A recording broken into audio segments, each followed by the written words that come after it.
김프로님의 미스터마켓 진행하겠습니다. 네, 헤드라인 한번 줘보세요. 자, 경제 얘기인데 뭐 좋은 얘기보다는 요즘 걱정스러운 얘기가 좀 더 많습니다.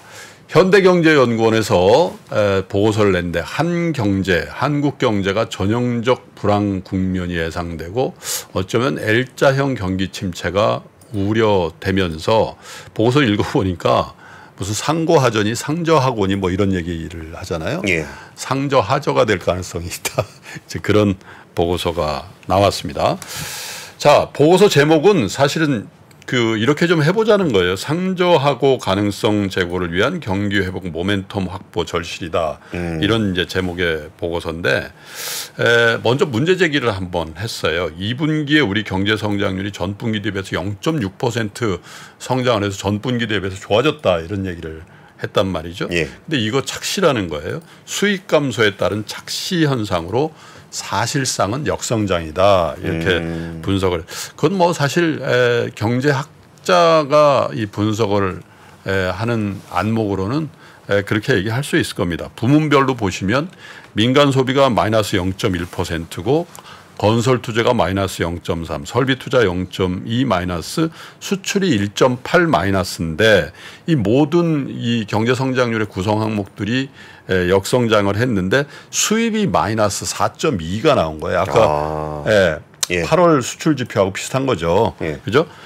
수입이 마이너스 4.2가 감소폭이 굉장히 크게 나오면서 수출과 수입의 역전 현상이 벌어지면서 여기서 이제 성장을 통계적으로 추출된 거다 이렇게 얘기를 한 거고, 그 다음에 이제 여름철 집중호우가 있었죠. 그래서 일시적으로 이건 뭐 당연히 소비 침체에 영향을 줬는데 이게 예상보다도 수요 감소가 크게 나타났다. 그래서 7월 소매 판매 전월비 증가율이 마이너스 3.2%가 나왔어요. 와. 그런데 이거는 코로나 경제 위기가 시작된 2020년 7월에 마이너스 4.6 이후에 3년 만에 가장 큰 폭의 침체다. 와, 이게 소비 감소가 좀 요새 주변에서 좀 그런 얘기들 좀 들었거든요. 요즘 저녁에 식당 가면 사람 별로 없다고. 아유, 예약이 뭐 사실 한 6개월 전 이럴 때는 방 있는 식당 잡기가 굉장히 힘들었어요. 근데 저도 오늘 뭐 점심에 예약이 있어서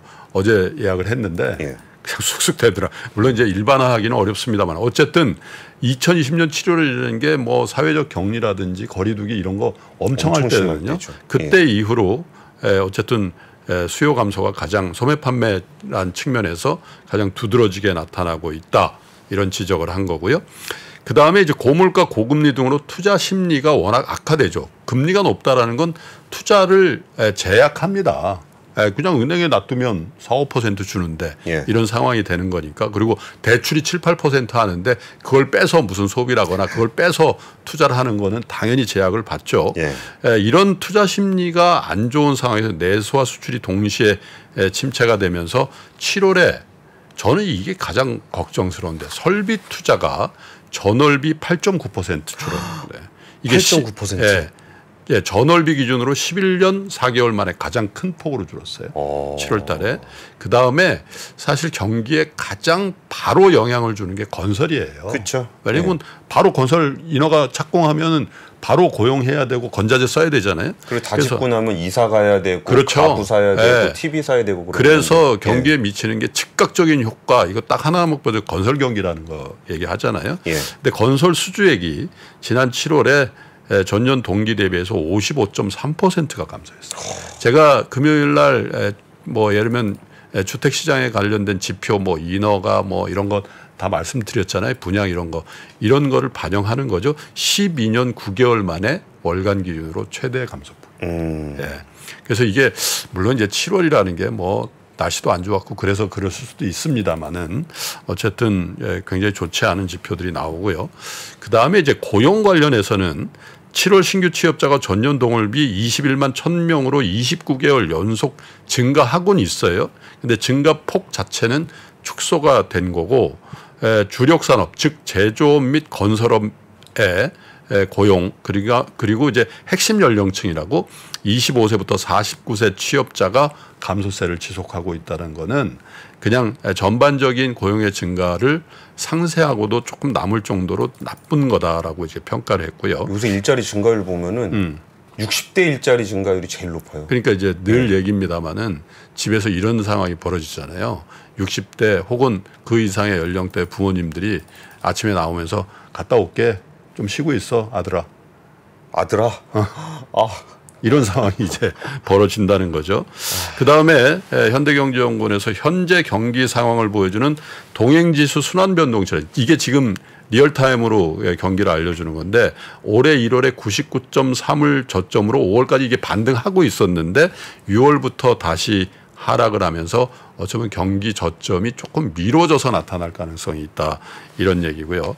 그다음에 이제 향후 우리 경제의 방향을 좌우할 몇 가지 요인을 얘기를 했는데 당연히 미국 경제입니다. 미국 경제가 이 골디락스가 될 거냐 혹은 경착륙을 걱정해야 되냐, 요거가 있고, 그다음에 이제 중국의 유동성 함정, 뭐 금융 불안이라든지 부동산 불안 이런 거, 그다음에 이제 가장 내부적으로 중요한 거는 고물가에 따른 우리 가계의 구매력 악화, 이게 바로 소비 부진으로 나타날 거니까요.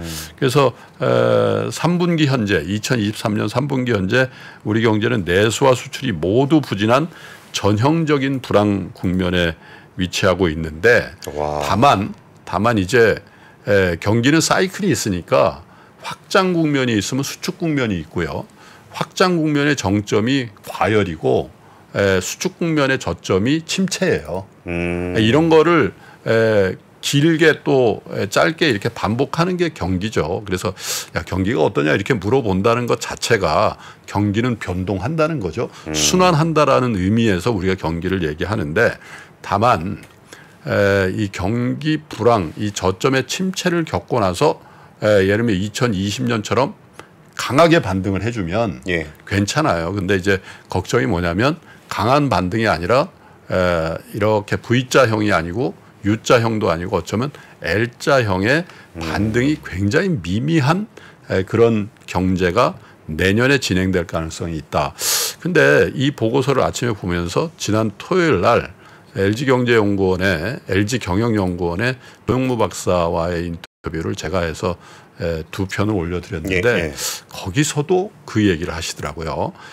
올해 우리 경제 성장률을 작년 말에 1.4%로 전망을 한 게 이제 LG경영연구원의 조영무 박사 아닙니까? 근데 지금 거의 대부분의 경제 성장률 전망치가 1.4로 수렴되고 있어요. 예를 들면 우리 한국은행도 1.4죠. IMF도 1.4인데 이게 두 차례에 걸쳐서 낮춘 거란 말이죠. 그런데 LG경제연구원의 경영연구원의 조영무 박사는 올해 우리 경제 성장률 전망치를 수정을 저희 방송을 통해서 하더군요. 1.1 내지 1.2가 될 것으로 전망치를 이전보다 더 낮추셨네요. 낮췄습니다. 그 얘기는 이제 상고하저라는 기존의 시각을 유지한다라는 뜻이고, 더 조금 심각한 거는 내년 우리 경제 성장률을 대체로 다 2% 부근을 본단 말이죠. 그 얘기는 어쨌든 기저 효과를 감안하더라도 반등을 한다는 얘기인데 반등폭이 미미할 가능성이 있다. 그래서 1.8%를 보시더라고요. 내년도. 그래서 사실 올해 우리 경제가 불황으로 접어드는 건 거의 명확한 사실인 것 같습니다. 왜냐하면 재정도 뭐 아까 기금 얘기를 했습니다마는 적자 국채를 막 발행해가지고 재정을 이렇게 투입할 수 있는 재정적인 여력이 없어요. 그러면 재정 건전성이 무너지기 때문에 다음에 통화 정책도 양국 간 미국과 우리 금리 차가 저렇게 많이 벌어진 상태에서 우리만 금리를 낮추기는 현실적으로 어렵단 말이죠. 재정과 통화 정책 전부 다 지금 쓸 수가 없는 그런 상황에서 경기의 반등이 기대하기 좀 어려운 상황에서 자연적으로 이렇게 뭔가 순환적인 측면에서 반등이라도 와야 될 텐데 그걸 좀 어렵게 본다라는 측면에서 LG경영연구원이나 현대경제연구원이나 비슷한 상황인 것 같아요. 그래서 아까 모두의 어떻게 하면 그러면 상저하고가 될 거냐 이런 얘기를 얘기한다 그랬잖아요. 근데 이렇게 얘기를 하더군요. 경기 침체를 방어하기 위한 미시적 대응도 병행돼야 된다. 그게 이제 아까 기금 쓰는 거 이런 거고 그다음에 수출 시장 다변화를 위해 중국 이외 시장에 대한 적극적인 마케팅 노력이 시급하다. 잘 안 하다죠. 네.